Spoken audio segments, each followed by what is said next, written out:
இந்த மீன் குழம்பு நம்ம கையிலே கரைச்சி செய்ய போறோம்.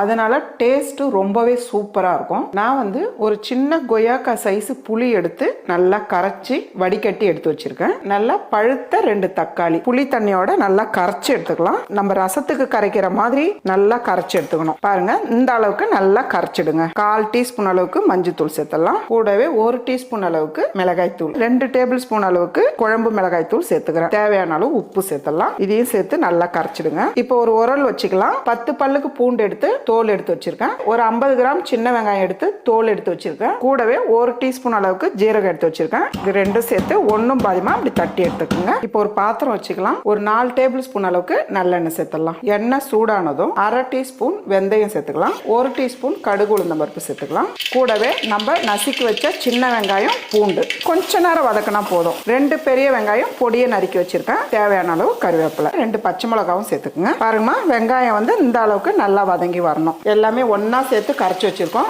இப்போ இதை சேர்த்துடலாம். இப்போ நம்ம மூடி வச்சு ஒரு 10 நிமிஷம் அப்படியே நல்லா கொதிக்க விடலாம். குழம்பு வந்து நல்லா கொதிச்சு எண்ணெய் வந்து தனியா திரிஞ்சு வந்திருக்கு பாருங்க. நான் வந்து 1 கிலோ ஷீலா மீன் வாங்கியிருக்கேன். நல்லா கழுவி கிளீன் பண்ணி எடுத்துக்கோங்க. இப்போ வந்து ஒரு பீஸா நம்ம சேர்த்துடலாம். மீன் சேர்த்துட்டு அடுப்பு தீ குறைச்சி வச்சு ஒரு 4 நிமிஷம் மூடி வைக்கலாம். பார்க்கலாம், மீன் நல்லா வெந்திருக்கு பாருங்க. கூடவே பொடியை நறுக்குன கொத்தமல்லி. ரொம்ப ஈஸியான மீன் குழம்பு ரெடி.